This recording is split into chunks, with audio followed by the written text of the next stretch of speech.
थावे मंदिर के गर्भगृह से चोरी की घटना ने मंदिर की सुरक्षा के साथ साथ श्रद्धालुओं की आस्था पर भी गहरी चोट पहुंचाई है। हालांकि डीआईजी ने कार्रवाई करते हुए टीओपी इंचार्ज धीरज कुमार को निलंबित कर दिया है। वहीं 4 पुलिसकर्मियों को भी सस्पेंड किया गया है। लेकिन सवाल है कि हाई सिक्योरिटी वाले मंदिर में चोरी आखिर कैसे हो गई।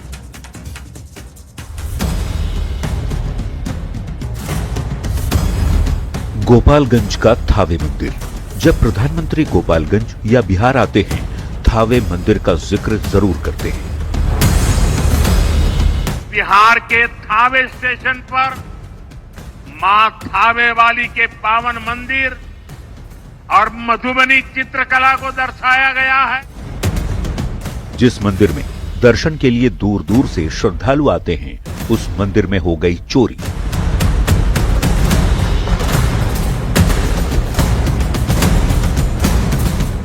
गोपालगंज के सिद्धपीठ थावे मंदिर में हुई चोरी न सिर्फ मंदिर की सुरक्षा पर सवाल खड़े कर रहा है, बल्कि माता पर आस्था रखने वाले करोड़ों भक्तों की आस्था को भी इससे गहरी चोट पहुंची है।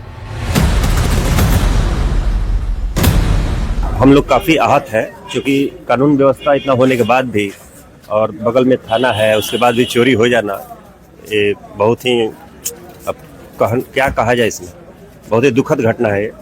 मान लीजिए आम लोग भी काफी दुखी है।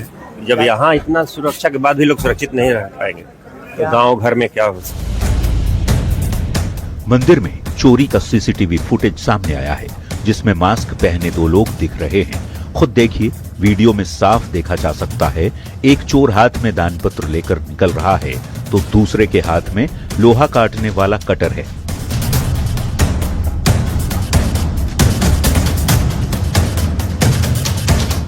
बताया जा रहा है इसी कटर से चोर ने मंदिर के गर्भगृह का ताला काटकर चोरी की।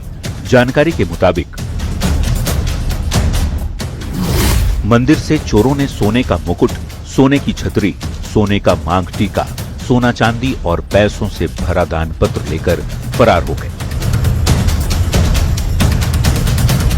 थावे मंदिर में चोरी के बाद हो रही किरकिरी के बाद सारण रेंज के डीआईजी नीलेश कुमार ने घटनास्थल की जांच करने के बाद थावे दुर्गा मंदिर के टीओपी इंचार्ज धीरज कुमार को सस्पेंड कर दिया है। वहीं 4 पुलिसकर्मियों को भी निलंबित कर दिया गया है।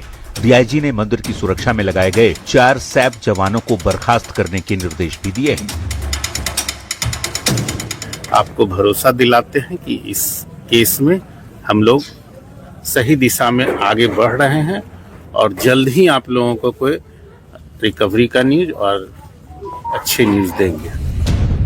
अब घटना हो जाने के बाद पुलिस भले ही जो कार्रवाई करे, पर सवाल अब भी बरकरार है कि घटना होने के बाद ही क्यों जागती है पुलिस।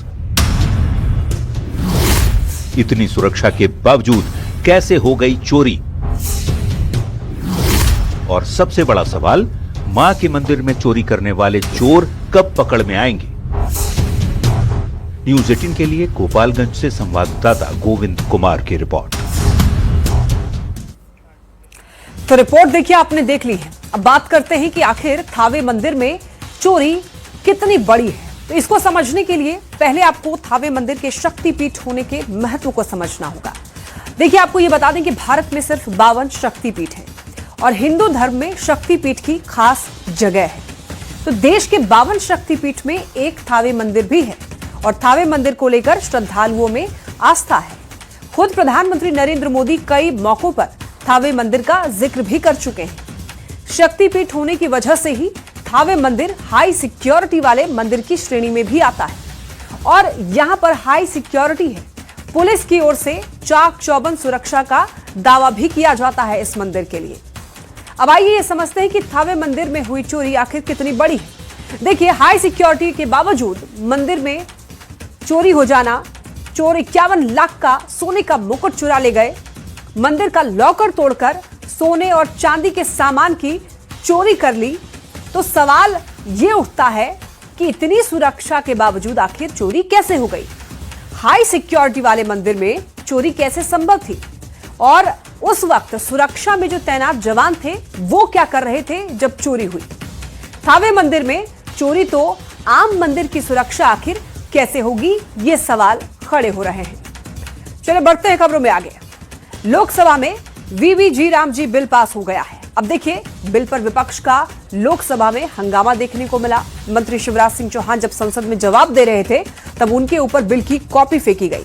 विपक्ष को जहां महात्मा गांधी का नाम मनरेगा से हटाए जाने पर ऐतराज है, तो वहीं बीजेपी ने भी कहा कि वो महात्मा गांधी का सम्मान करती है। देखिए इस रिपोर्ट में।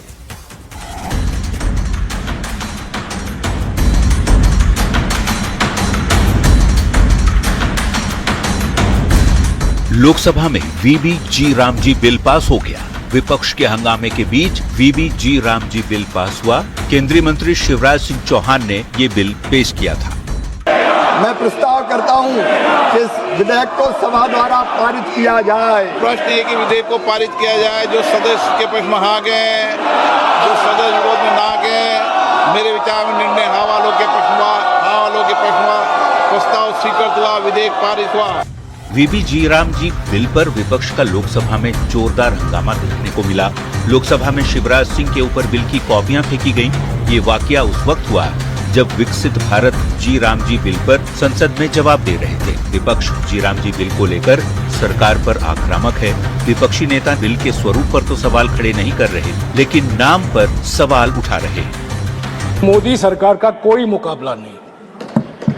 एक्रोनिम ढूंढ निकालते हैं, पहला एक्रोनिम और बाद में अधिनियम, पहले एक्रोनिम बाद में नीति।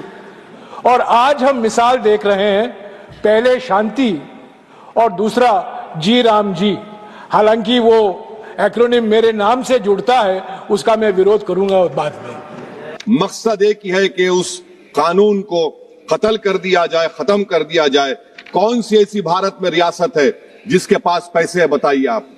मार्च के महीने में हर रियासत अपना बजट बनाएगी, कौन सी रियासत के पास पैसा है?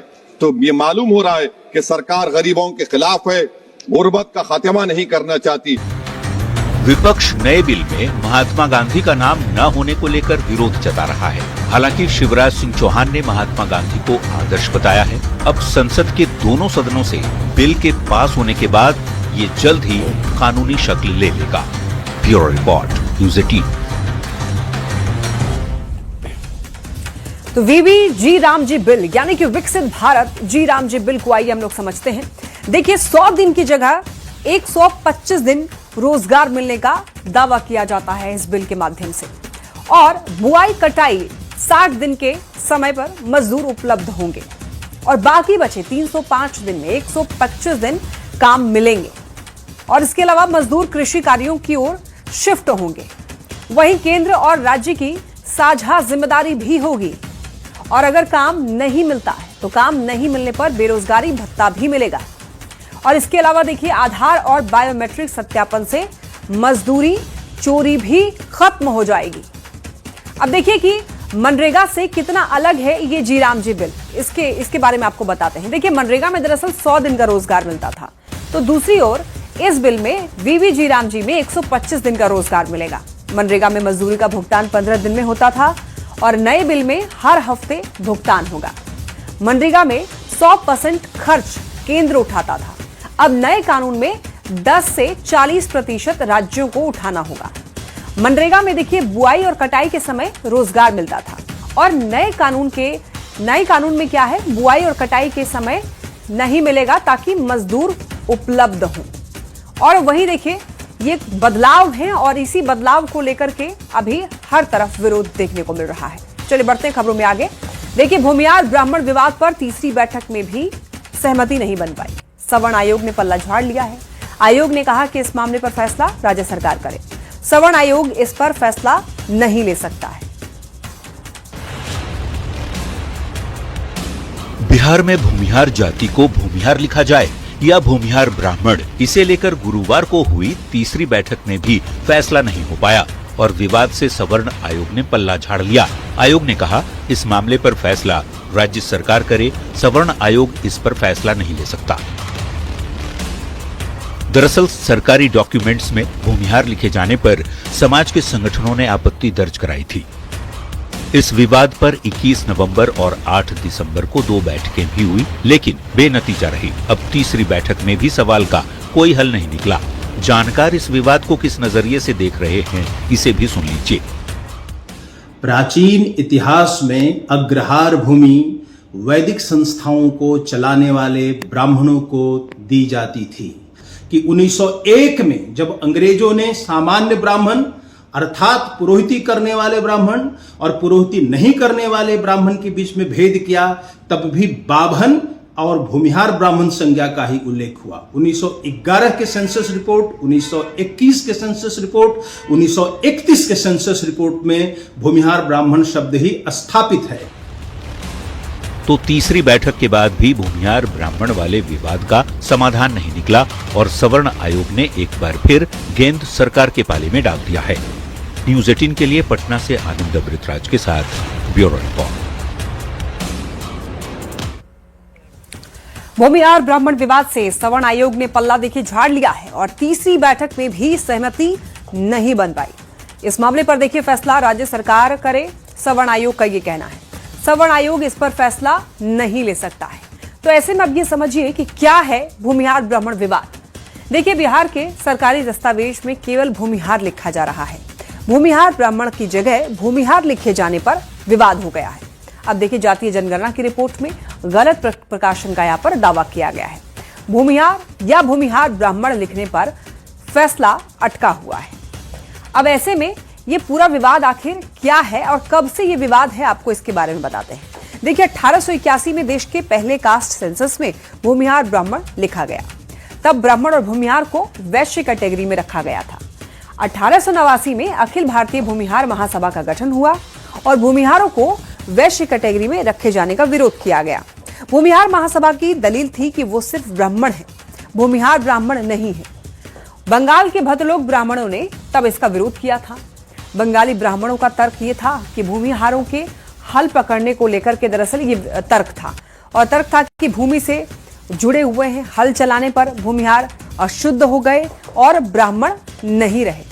तो ऐसे में देखिए अब भूमिहार ब्राह्मण लिखने के समर्थक और विरोधी जो हैं उनके तर्क क्या कहते हैं, इसको समझते हैं।